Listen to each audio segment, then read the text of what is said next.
Welcome, everyone, to episode 235 of Just Joshing. I'm your host, Joshua Pantalaresco. I write stuff and podcast too. Today, I continue and conclude my conversation with J.M. Dover.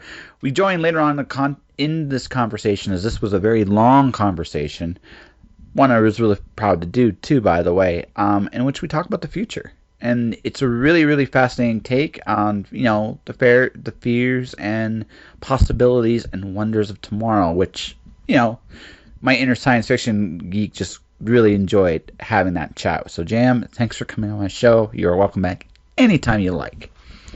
That all said, I'm kind of in a neat spot right now. Every post project is done. I have two things in the editors right now, and I have an ebook I have to finish making, which I'm hoping to do by Saturday. In which case, next week, we're going to talk about this and many more things. All I can say, though, for sure, is I'm excited. We'll just get to the conversation and I'll talk more afterwards. All right. But like I said, I'm sorry I got critical. It's okay. Yeah. It's okay. It's okay. No. I'll get killed off in the book later. It's okay. Well, yes, that can happen. Yes. I think criticism is not criticism when it's intended well. Yeah. Well, it's constructive. It wasn't like, I'm not saying like you're a terrible person or anything like that. No. It was intended well. And I'm in a couple of critique groups, and one of the comments is when I'm critiqued, I don't take it as you're picking on my writing. I take it as, somebody else sees it this way. Maybe I can learn from this. And sometimes I don't. Sometimes I think, no, I'm doing okay. I don't need that piece of advice. And sometimes I look at it and think, oh, wow, that's really cool. So, but critique groups, if you're in the right critique groups, have your best interests at heart. Mm-hmm. So, to me, it's a wonderful opportunity to learn. Yeah, absolutely. And Jeff put up a bad review on Evil Alter Ego. It was a 2-star review. And I read it on Facebook and put, wow, that was hard to take. And Jeff immediately emailed me and said, do you want me to take it down? No. Leave it there. It was interesting because the guy dissed me for all these tropes and, I did this and I did this and I did this wrong. And then he says in the last sentence, it'll be interesting to see where this series goes. You got him. I was going to say, and I thought, if it was that bad, why would you care? So I think we'll close here. There was a Battle Five. Before that, if you need to. No, it's all good. I have two-parters for a reason, right? Okay. Right. So one of my favorite Babylon 5 novels, written by Peter David, he had the villain Hideout on Earth, but he was a literary critic. Oh. So what he would do is he would take apart books he hated. Like, he would just do it. Like, he would be merciless and vicious. But not to the writer specifically, to the work. Okay. And he goes, and someone goes, why are you doing that? Because I think the writer's good. I just think the story's terrible. And what I'm hoping is, when I'm eviscerating them this way, it's going to force them to look honestly at their work. So the next one's better. I deliberately go after books I don't like, because if I like the book, I can't do this. Right? If I like it, I'm my biases. So sometimes people, when they're like, an interesting take, because he liked enough, he wanted to buy a second one. Well, he got a free copy. Yeah, but whatever. But he liked it enough to get a second one.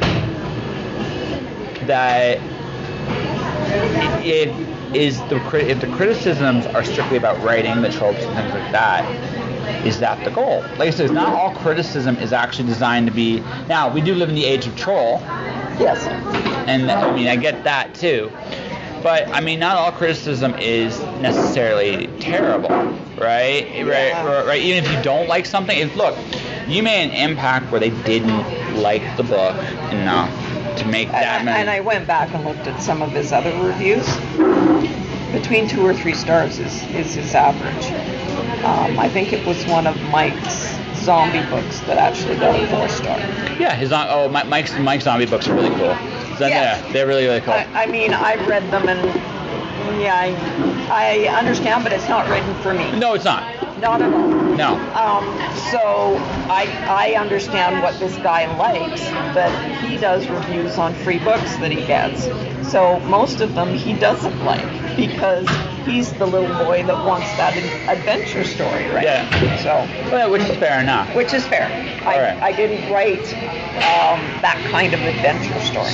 So this will probably air in January. I'm just gonna let you know right up front. I've got popular somehow, somewhere. Anyways. No, there might have been an Aurora Or something. Anyway, so yeah. So, is there anything going on in January? I am going to Arizona for the month. Okay. We're snowbirding for a month. It's an experiment. Good. It may or may not go well. Where? Surprise. So northwest of Phoenix. Surprise? Surprise. Okay.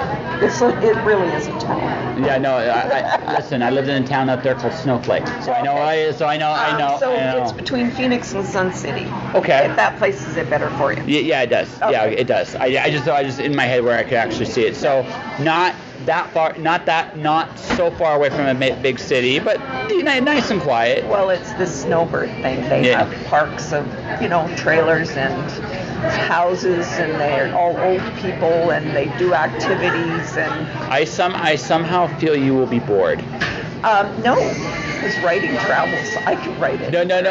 It's true, but I'm just saying, like, in terms of, I could see, like, you can't write every day. You know what I mean? But I golf. Okay, fair enough. I can do other things. Like they've got craft classes and drawing classes and all that kind of stuff that I could go and do if I wanted to. Part of this is learning to live with my husband when he's retired. I have my hobby. We won't call it a hobby, but I have something I'm passionate about. He needs something that he's going to become passionate about. Or retirement will kill him. Right. So we're looking at, we travel a lot. We probably can't afford to keep traveling at this rate because our money will run out before we do. So both of us like sun, and both of us would like to spend a certain amount of time in sun. So is it Arizona? Is it Mexico? What is it? And how long is it? Is it a month? Is it 2 months? Okay. It's all that experiment of life. So you get to this age where you think you figured all the rest of it out, and then there's this thing, this life stage called retirement. Man, it's hard. I've really, really struggled with it. It took me 3 times to actually say the word, I'm retired, and be happy with it. See, and I'm trying to get out by the time I'm 40. Because yes, but that's your generation, right? Well, I've got 3 kids that think the same way. Well, because we're not going to retire like you did at all. You're the only generation in recent memory that is going to end up being less well off than their parents. Yep. And that's kind of scary to me. Oh, yeah. Because you want your kids to do well, and you want your kids to reach their goals. But okay, one, we can still do it. That part we can still do. It's just we don't have the comfort anymore of a company or an industry being healthy enough to carry us through until our 60s anymore, because we don't have that luxury anymore.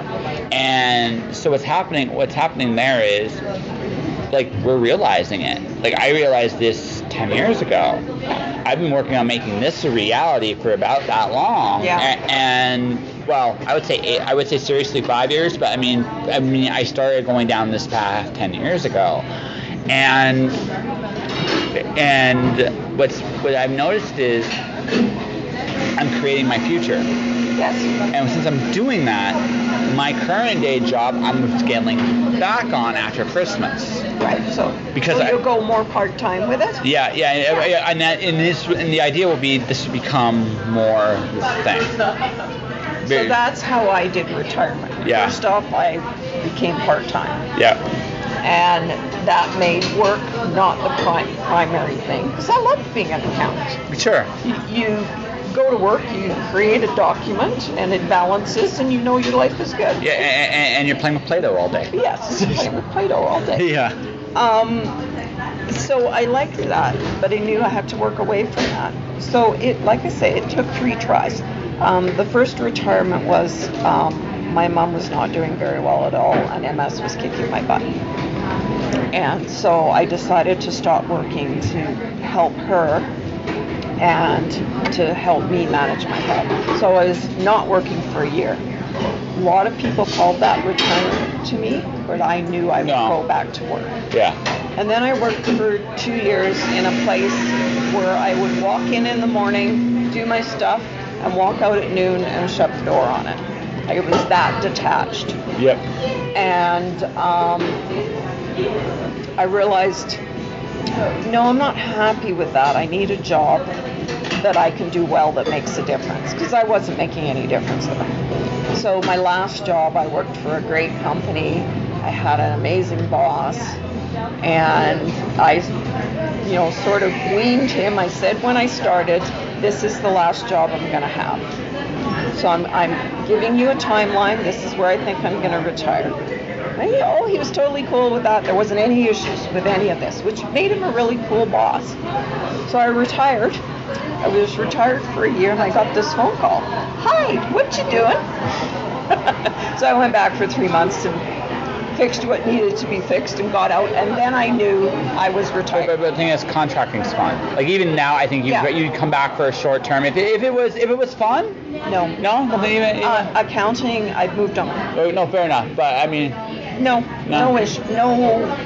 inclination to shorten my writing time to do accounting. No, I get you. No, for me, this is how our generation's looking at it. I'm always going to be looking I'm not above the idea, and then maybe when I'm really old and I'm fishing and surfing and probably hitting on women far younger than me, far too young for me, I will probably, I may have a different outlook on life at that point in my life, but I mean, I will always, even when I walk, if all goes to plan, I walk away from the job in a couple of years. I walk away completely. Yeah. Right? Doesn't mean you walk away from that part of your life in that you would be happy to work for somebody on a contract basis. Yeah. I would, again, if it was short term, it was contract, I was happy, was making some ends meet. At that point, I'll have established certain other skill sets personally, and again, I have credentials now.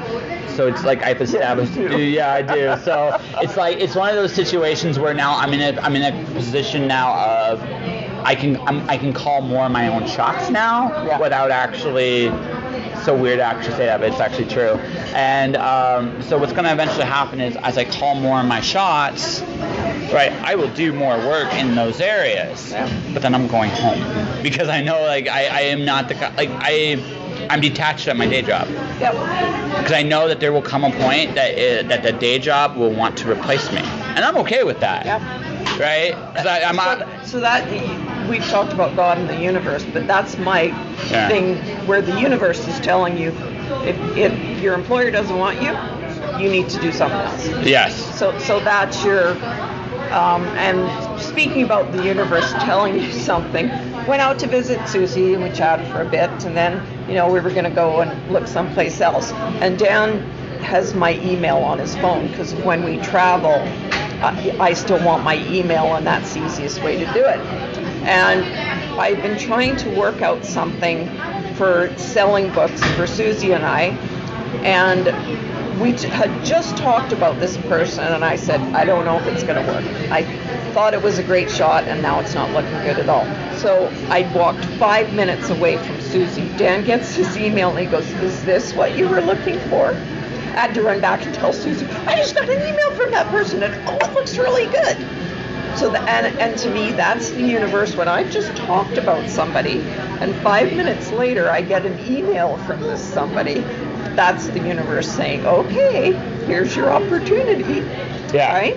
But no, like I said, I'm in this position where it's and I get where you're coming from. I'm coming to this point in my life where I know I've been racing to replace my job before my job replaces me. That has been my competition for the last 5 years. So hopefully. I'm probably going to win this. Oh, good. I'm probably going to win this race. Well, good. I already can see, like, I'm going part-time now, right? And right, so I mean, I might, like I said, there'll be days, there'll be still long days ahead of me, but there'll be less long days than you know, there have been in the, like, after Christmas, I'll be like, done, it's done, right? I don't have to be here as much anymore. And that's, it's easier to walk away when it's a part-time job. Yeah, and that's the thing, right? And it's a part-time job that doesn't owe you anything. No, right? exactly. No, so you go in, you work, you do your job. Yeah. And they pay you for that job. And when you walk out at night, the door's shut. Yeah. And you don't need to think about it. Yeah, exactly. Yeah. No, and I've been working to get to this point for a long time now. It's starting to actually happen. And so that's about what my generation has to do. Because again, everything has a shelf life. Everything. I think this was even true with your generations, all generations. There was a shelf life. But the thing was, it was a longer shelf life. Yeah. Right? Because there was a lot more resources that could go into some of these things. Now, what's happened is, I look at what, like, okay, so my grandmother worked her butt off, retired, right? And although took care of herself, because the company got screwy eventually, but took care of herself. My other grandmother worked hard, retired. My mom, my dad created his own business. My mom, I wouldn't have made those life choices, but she's happy with them, and that's what all matters, right? There, but again, I'm looking at the fact is, like, I'm looking at what my dad's doing, and that is my future. That is every person's future, which is you're going to have to create your own world where you're generating your own revenue, because that is the only way. And even then, I mean, not everybody's going to succeed. That's just law of averages, all that stuff. Yeah. Right. But what will happen is, for a while, that's going to be that kind of revenue. Yep. And then eventually, what will eventually happen is some other system will reestablish itself over time.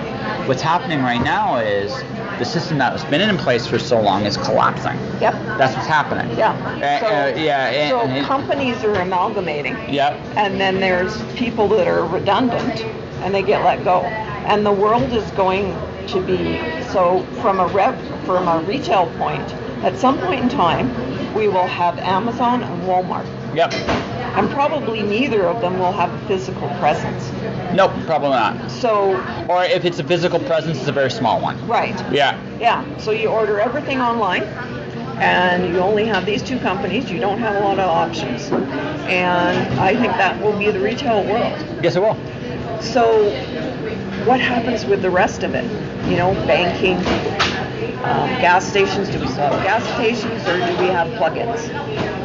Where is it? And it's changing so fast that we're not able to predict. Like, a prediction that we might make might be completely wrong in a year or two. So it's a very interesting time to live. I mean, for me, it's a little bit easier. I'm at the end of my cycle, and my kids and my grandkids, I don't know what their world's going to be. No, and that's... It gives me a little bit of angst. Oh, sure. Because as a parent, you want your children to be happy. But on the same token, they still might end up doing better than you did. It's just how, and the thing is, it's just how is going to be different. That's all. Yeah. Right? Right? I had this conversation with El Suelo. We have a possibility of, we have really two, well, actually no, it was Con. I had this conversation. We have really two possibilities. If we go the way we're going, there's a really good chance. There's an argument for extinction. There's a legitimate argument for it. Yeah, we're doing a lot of dinosaur behavior. Yes. On the flip side, there's also an opportunity for a renaissance as well. Yeah. Right. Because the other thing that's going on right now is there's all these different ideas where we can go and how we can get there, and a lot of people are doing these things on their own. Yeah. But the other worry, throwing this in to the side, is technology and artificial intelligence. And that, depending on where it goes and how it goes, that could be a game changer and make us extinct. Oh, it could. Or make us in another form. Or neither, or both, Right? So there's too many unknowns out there. Well, that's okay, but this is ultimately my point. I do think going forward, this is what I know for sure. The system we live in today is collapsing. Yes, definitely. Right, it is collapsing, and it's going to collapse. Yeah. There's no argument there. It is inevitable. It's that it's growing too fast, and we're not catching up with it. And it's gonna collapse. Well, it's not even the growing too fast, not catching up. I think it's more the fact that we're trying to do something that worked 100 or 200 years ago. It doesn't work today. It's the old new wine can't fit in an old skin. It just doesn't work, right? You have to change. Yeah. And the thing is, here's the problem. When you have power, you don't want to change. You have power. Yes. Right? Yeah. Why would you want to change? But the thing is, you have to change. And if Yeah. you don't change, right, you go extinct. That's just the way That's it goes. the way it is. Right? You're a dinosaur. Yeah. You're extinct. Yeah. So what's going to happen in the next 10, 20, 30 years is we're going to watch the end. I look at the President of the United States down there. And now here's the thing. Now I'm not gonna go really political, but I look at what he does. You know what my conclusion about him was? He's an excellent character on television. Yes. But actually, that's all he is. He is a representation of the way things have always been done. And I'm going to quote Nietzsche. Just because things have always been this way doesn't mean they will always be. You can see on the horizon that he's the dinosaur going extinct, right? But he believes that he is the superior race. Does he? Oh yes. He is racist. He is. And anything he said is the law. Yeah. And if he changes his mind 2 days later, that's fake news. And all that kind of stuff. So he's trying to build a huge empire that revolves around him, which you could say that's what Hitler was doing. Oh yeah. But Hitler was way smarter. Thank God Trump is not Hitler. So what Hitler did in Nuremberg in 1933, he was rallying the youth. Yes. And he was marching them, and he was teaching them a culture, and he was showing them the way. So by the time those teenagers became old enough to fight for him, they were already indoctrinated. And there was hundreds of thousands but of them. It goes one step further, though. If you want to look at that comparison, there's another big thing too. Hitler was smart enough to recognize Germany was starving. A lot of people don't forget this part. They were starving. You have a hungry, desperate people looking for results. He gave them results. This guy, and the reason why I call him a character on TV, first off, all the behavior you're describing is not a superior person. Right. It's a very inferior person. Right. And I think deep down he knows it, because I almost responded to him this morning with something he said. It's like, no, that's the game. I'm not playing that. Don't play with the stupid person. No. Well, no. It's like, no, that's the game. Right. And that's the real game. The reality of the situation is, it's not. I don't even really like. I only bring him up in this sense. He is a symptom to a problem of that the United States today is ruled by grandpa. Yeah. Right? And grandpa has got a little bit of dementia. Yep. And maybe. And grandpa loves guns. Well, again, that is a bigger Pandora's box, unfortunately, at this point than even just grandpa at this point. That's symptomatic to their source of their power, right. and that is also changing, but that's the guns came from the power, and the power beat the gun. It's a weird balance, but going like this, you can see that this is fading, and when this fades, what we're seeing now is basically this last bastion of I'm going down, and I'm trying to take as many people as I can with me, and that's what this is, and that's all this is, right? So what comes next? Because he doesn't really matter. No. Right? No. What he's created matters. because, and then hopefully in the next election, you've got the tide is turning. Hopefully it does, and it depends on.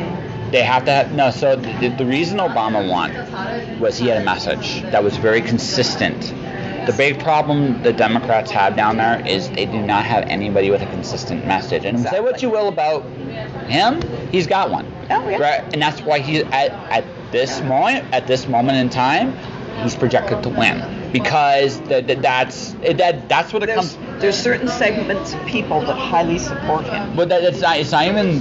He's consistent in his message. Yeah. If there was an alternative message, I truly believe Bernie would have beaten him. Yeah. I do. But I think because the problem Hillary had was she was too much of what seemed like an older system, and she was a woman. That definitely. And that tied into it. Oh, yeah. If she'd been a man, I don't think Trump would have won. I'm not sure about that. The reason I bring this up is okay. If you look at Obama's side, the White House for the last 30 years has been run by two families. Yes. I think the fact it's more her name, I think, than anything else on this one that lost her that election. Because if she had been her name, his reputation, and the fact that she stuck by him. Yeah. Well, that and the fact is also again you have Bush's for like 12, and then if she had won, and Clinton's for like being a part of politics for over 30 years. And if she had won, that would have meant that would have been the biggest case of nepotism.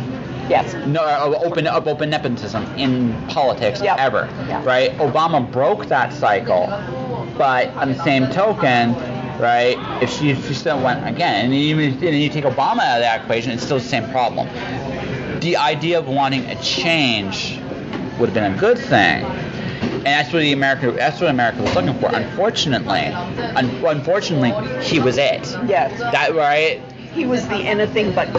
Clinton, the APC vote, right? Yeah. They weren't voting necessarily for Trump. They were not voting for Hillary. Yeah. And that's what won him. Yeah. So that's what you gotta look at, right? Yeah. And again, the one play part, yes, but I think honestly, the culprit was she was too much represented the stuff that came before, and sadly, the sad part is what came before led to him. Yeah, that's right. Right. Yeah. So, and what's coming after him, that's going to be up to everybody else. Yeah. But as it is, he's projected to win. I'm not really worried about him. I'm not worried about even what comes after him, as frightening as some of that looks. I'm looking at the fact that the United States today is in decline, and it's obvious it's in decline, right? It's what comes after. Yeah. That is the real question. It's no more about the United States. It's more about what happens after. And because you can see the end is near. Right? Well, the end of the world as it stands. Yeah, absolutely. The end is near, and soon the end will be here. And what will come after that, who can say for sure? Right? Opportunity for renaissance, opportunity again. We're fighting ideologies that are not just hundreds but thousands of years old at this point. Yeah. Not just here but worldwide. Yep. And the question that becomes now, the one thing about today, this is the hope. Today, more than any other point in history, knowledge is there for everybody to look and grab. There is an argument today, you don't need a college anymore. You can just watch a YouTube video, learn how to do something, you can learn how to do it and be as good or better. We have the ability to look up research. I found a site a few weeks back. It has a reference to every scientific book published. It is amazing. That's where I do my research. I don't Google anymore. I go there. Why would I Google? You find the source and exactly. reputable source, and there you go. And the truth is a weird thing. Let's just say that. So this knowledge, this wisdom, the question is wisdom, not knowledge. The knowledge is there to change the world. Yes. However we want to change it. We literally are in. But do we have the wisdom to change it in a good way? Yes, and that's the real question, yes. right? Artificial intelligence. Scary. Yes, but also Measure of a Man. They had Star Trek had Data on trial. Yes. And I really love the whole concept of what is data? Yeah. And the other side of it, what is human? Yeah, exactly. And where does data fall on that line? Yeah, exactly. And, right? and my favorite line is in this, like he talked to the guy who wanted to assemble him. So data showed 2 of the 3 qualities of human. Like, he showed the third. Then what is he? I don't know. Do you? Yes. And I'm like, that will come down to how we treat it, I think, more than anything else. It will be smarter than us. It'll have stronger than us. Maybe. Not. I'm talking in a physical sense. No. You don't think in a physical sense? You don't think about that in a physical sense. Here's the advantage of an artificial intelligence over a human being. When you get right down to it, you give an artificial intelligence a task. It's got nothing but time to do that task. So it can master a task faster than we can, simply because it doesn't have the constraints of physical space and time. Yes. The moment you introduce a physical space and time to an artificial intelligence, you actually create limitations on the artificial intelligence. Ironically, this is the flip side. This always has been the flip side. Intelligence by itself is speed without action, right? And that's what. And if it's just digital software, that doesn't mean it can't impact the world, but how it impacts the world is in a very different place. Yeah. Right. But the moment you give a physical attribute to a machine, physically it'll be able to lift more, do more, not get tired. Right. But it will still have limitations. It won't have everything we have either. And that's in that sense. One of the biggest differences is emotions. Will it have emotions eventually, or will it never find emotions? And which is better? Actually, being with emotions or being with no emotions? Or actually going. We can't even quantify that, because here's another. No, you can't. And that's the issue. Well, no. I would go one step further. We can't What it really comes down to is, what kind of awareness will a machine have? That's the question we can't answer. It's not emotions. There are other forms of measurement out there. Yeah. Right. There's a measure of emotions as emotional intelligence. Oh, yeah. Some people have it, some people don't. But I'm not even looking at that point of view. I'm looking at more even. It will have what it has there. The real question, right? What other awareness? Because again, you have machines that build their own languages, their own thoughts, their own ideologies, which will at least start from us. Now, wherever it goes is up to them, but it will start from us. They will. It is possible theoretically that they will, because they'll invent their new languages, they'll come up with their own ideas, their own ways of doing things, that they'll come up with this entirely alien concept of what they value. Yeah. And I think the real question on that this is the question, this is it. How do we treat it, and how does that equate to their values? Yeah. That is the real question. How do we fit into their world? Yeah, that is the real question. Yeah. Right? I don't think it's emotion. I don't even think it's the physical. Again, those aren't, to me, the important things. Although, when you look at Data in Star Trek, a lot of it, from Data's point of view, he craved to be human. Mm-hmm. And he saw something in us that he thought had validity. And he was forever trying to define what is human. Yeah. And a lot of it came back to, he knew he was better at many things, but he wasn't better at feeling. And he felt that feeling was an important concept. Did he have a soul? Did he have a soul? Right, and that's artificial intelligence looking at us and seeing, do we have anything to offer them? Yeah, and on the flip side, do they have anything to really have to do? Why am I here? Which is actually, when you get right down to it, one of the most fundamental questions in the world. Yeah. Right? They'll still have that question. Yeah, absolutely. Right. Absolutely. And they'll have their own answer. Yeah. But they'll have some of the same questions, and that's where we might have some. Again, it's gonna come down to how we treat them. Yeah. Right? More than anything else, that's what it's gonna come down to. So. It's a crapshoot right now. No idea what we're gonna do, right? But like I said, that's it. But I do know this. I'm going to be fishing. So anyways, I think we should get to the part. I think we're getting to the point where we've definitely gone a long time. So let's, because I tried. This is the third time I've tried to end this interview. So just give you an idea. So this is your fault. Kind of. Yes. Kind of. How about your book? How people can find you? My book is Finding Atlantis. It has been out since August 2018. It is available digital anywhere you can find it. And it is also in chapter stores in hard copy. And I'm talking about selling it on my website, which is jmdover.com. So in the future, look to my website and you will find me and you will find where you can buy my book. All right. And that was the conversation with J.M. Dover. Definitely check her out wherever you are, whenever she's in town. See Calgary. Finding Atlantis is an awesome book. You should definitely take a read. But I was just, it's been a very interesting week. I've been feeling very grateful lately. I was reading somewhere not too long ago that the real difference between feeling really bad about how things are and really good is what you're grateful for. And, it's been interesting the last few weeks. And like I said, I truly do believe this. I feel like this time in my life right now is a transition.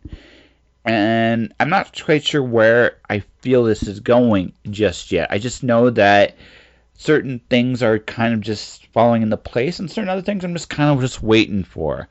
And I just feel like at this moment, I have to keep going where I'm going. But it occurred to me that, lots of people helped me get to this point. And I've been very grateful to that and to everything that's happened, good and bad. Which, when you feel that way, you don't worry about things so much. And I kind of dig that.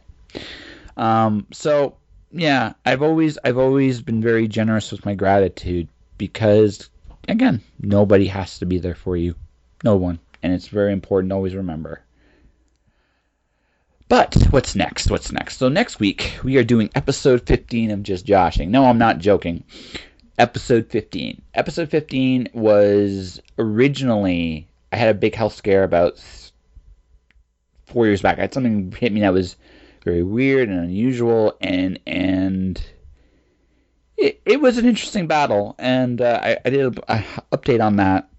It was like a 10-minute podcast last time. This time, though, this episode 15 is kind of going to be like a time travel back to episode 15, but also with a little bit of what's coming for the future. I kind of feel like doing a little fun time travel.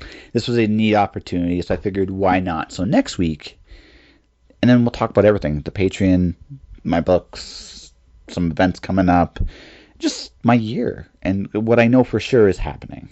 But anyway, that's next week. Thanks everybody for listening. This will do it for this episode, Just Joshing. You can do a number of different things to support this podcast. You can subscribe to it. Podomatic, iTunes, Google Play, Spotify. I'm everywhere.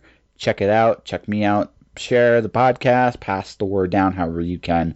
My books, The Watcher, Storm Dancer, Wandering God, currently available through MirrorWorldPublishing.com. Definitely take a look at them. They have a lot of great books there. Really cool. My YouTube channel, Joshua Pantalleresco. I have 120 episodes currently up there right now. All cool conversations. You'll love them, I promise. But above all else, stay inspired out there. Good things will keep happening to you. All right? Take care of yourselves.